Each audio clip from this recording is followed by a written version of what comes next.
ಜೀವನದಲ್ಲಿ ಎಷ್ಟೇ ನೋವಿದ್ದರೂ ನಗುವೆಂಬ ಮುಖವಾಡ ಧರಿಸಲೇಬೇಕು. ನಮ್ಮ ನೋವು ಯಾರಿಗೂ ಕಾಣಬಾರ್ದು ಅಂತ ಏನು ಮಾಡ್ತೀವಿ, ನಾವು ತುಂಬಾ ಖುಷಿಯಿಂದ ಇರ್ತೀವಿ. ಆದರೆ ನಾವು ನಮ್ಮ ನೋವನ್ನು ನಾವೇ ನುಂಗಬೇಕು. ಬೇರೆಯವ್ರ ಹತ್ರ ಏನಾದ್ರು ಹೇಳ್ಕೊಂಡ್ರೆ ನಮ್ಮನ್ನು ಕೀಳಾಗಿ ನೋಡ್ತಾರೆ.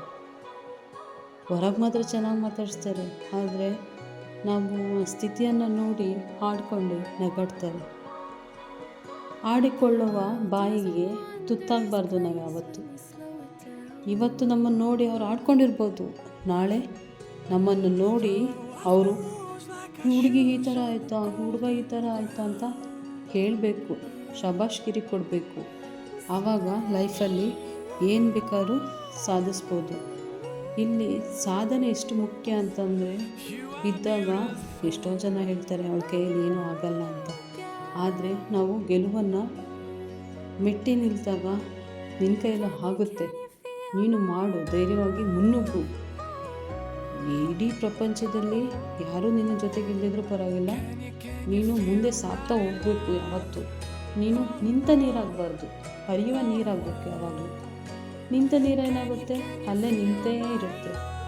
ಆದರೆ ಹರಿಯೋ ನೀರಾದರೆ ನಾವು ಇವತ್ತು ಸೋತಿರ್ಬೋದು, ಆದರೆ ಮುಂದೊಂದು ದಿವಸ ಗೆಲುವು ಖಂಡಿತ ಸಿಕ್ಕೇ ಸಿಗುತ್ತೆ ಅನ್ನೋದು ನಮ್ಮ ತಲೆಯಲ್ಲಿರಬೇಕು. ಯಾವತ್ತು ಅವಳು ಚೆನ್ನಾಗಿದ್ದಾಳೆ ಅಂತ ಅಸೂಯೆ ಪಡಬೇಡಿ. ಯಾವತ್ತು ಅವಳ ಸಾಧನೆಗೆ ಅವಳು ಎಷ್ಟು ಪರಿಶ್ರಮ ಪಟ್ಟಿದ್ದಾಳೆ ಅಂತ ಅವಳಿಗೆ ಗೊತ್ತಿರುತ್ತೆ ಹೊರತು ನಿಮಗೆ ಗೊತ್ತಿರಲ್ಲ, ಸೋತವರಿಗೆ.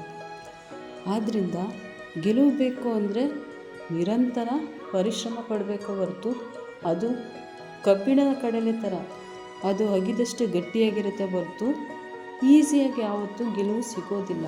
ನೀವು ಕಷ್ಟಪಟ್ಟರೆ ನಿಮಗೆ ಗೆಲುವು ಸಿಗೋದು. ಆದ್ದರಿಂದ ಯಾರ್ಯಾರು ಆಡ್ಕೊತಾರೆ ಅವ್ರ ಬಗ್ಗೆ ತಲೆ ಕೆಡಿಸ್ಕೊಂಬೇಡಿ, ಬಿಟ್ಬಿಡಿ. ಅವು ನಾಯಿಗಳು ಯಾವತ್ತೋ ಮಾತಾಡ್ತಾನೆ ಇರ್ತವೆ, ಬೊಗಳ್ತಾನೆ ಇರ್ತವೆ ಅಂತ ಅವ್ರ ಪಾಡಿಗೆ ಬಿಟ್ಬಿಡಿ. ನಿಮ್ಮ ಮನಸ್ಸಿಗೆ ಏನುತ್ತೋ ಅದನ್ನು ನೀವು ಮಾಡ್ಕೊಳ್ತಾ ಹೋಗಿ. ಯಾವತ್ತೂ ನೀವು ನಿಮ್ಮ ಓದನ್ನು ಅರ್ಧಕ್ಕೆ ನಿಲ್ಲಿಸ್ಬೇಡಿ. ಓದನ್ನು ಚೆನ್ನಾಗಿ ಓದಿ ಮುಂದೆ ಸಾಗಿ ಒಳ್ಳೆಯ ಕೆಲಸವನ್ನು ಸೇರಿಕೊಳ್ಳಿ. ಯಾವತ್ತೂ ಯಾರ ಬಗ್ಗೆನೂ ಚಿಂತೆ ಮಾಡೋಕ್ಕೆ ಹೋಗಬೇಡಿ. ನಿಮ್ದು ಎಷ್ಟಿದೆ ಅಷ್ಟು ಕೆಲಸ ಮಾಡ್ಕೊಳ್ಳಿ. ಆದರೆ ಮಾಡಿ, ಆಗಲಿಲ್ವಾ ಬಿಟ್ಬಿಡಿ. ಯಾರ ಬಗ್ಗೆನೂ ಜಾಸ್ತಿ ಕೆಲಸ ಮಾಡ್ಕೊಡೋಕ್ಕೆ ಹೋಗಬೇಡಿ. ಅವ್ರ ಬಗ್ಗೆ ತಲೆ ಕೆಡ್ಸ್ಕೊಳಕ್ಕೆ ಹೋಗಬೇಡಿ. ಯಾಕಂದರೆ ಎಷ್ಟು ಮಾಡಿಕೊಟ್ರು ಅವರಿಗೆ ನಾವು ಏನೂ ಮಾಡಿಕೊಟ್ಟಿಲ್ಲ ಅಂತಾರೆ ದೂರ್ತಾರೆ ಹೊರತು ನಮ್ಮ ಮನಸ್ಸಿನ ನಾವು ಅವ್ರಿಗೆ ಯಾವತ್ತೂ ಅರ್ಥ ಆಗಲ್ಲ. ನಾವು ಎಷ್ಟು ಕುಗ್ಗೋಗಿದ್ದೀವಿ ಅಂತ ನಮಗೆ ಮಾತ್ರ ಗೊತ್ತಿರುತ್ತೆ. ಆದರೆ ಒಂದೊಂದು ಸತಿ ಮಲ್ಕೊಂಡಾಗ ಅನಿಸುತ್ತೆ, ಯಾಕೆ ಇಷ್ಟ ನೋವು, ಯಾಕೆ ಈ ಥರ ನಾವು ಇಷ್ಟೊಂದು ಕಷ್ಟಪಡ್ತಿದ್ದೀವಿ, ಯಾರಿಗೋಸ್ಕರ ಪಡ್ತಿದ್ದೀವಿ. ತಿನ್ನೋದು ನಾಲ್ಕೇ ತುತ್ತಾದ್ರೂ ಕಷ್ಟಪಡೋದು ಜಾಸ್ತಿ ಆಗಿದೆ. ಆದ್ದರಿಂದ ಯಾರ ಬಗ್ಗೆನೂ ತಲೆ ಕೆಡಿಸ್ಕೊಬೇಡಿ. ಇವತ್ತು ನಿಮ್ಮ ಆಡಿಕೊಳ್ಳೋ ಬಾಯಿನ ಮುಚ್ಬೋದು ನೀವು. ಏಕೆಂದರೆ ಅವ್ರು ನಿಮ್ಮನ್ನು ನೋಡಿ ಕೈ ಬೆರಳು ತೋರಿಸ್ಬೋದು, ಆದರೆ ಮುಂದೊಂದು ದಿವಸ ಸಾಧನೆ ಮಾಡಿದಾಗ ಆ ಬೆರಳನ್ನು ಅವರು ಮಡಚಿಬಿಟ್ಟು ನಮ್ಮ ಬಾಯಿ ಮೇಲೆ ಕೈ ಇಟ್ಕೊತಾರೆ. ಆ ರೀತಿ ಬದುಕಿ ತೋರಿಸ್ಬೇಕು. ಇದನ್ನು ಎಲ್ಲರೂ ತಲೆಯಲ್ಲಿ ಇಟ್ಕೊಳ್ಬೇಕು.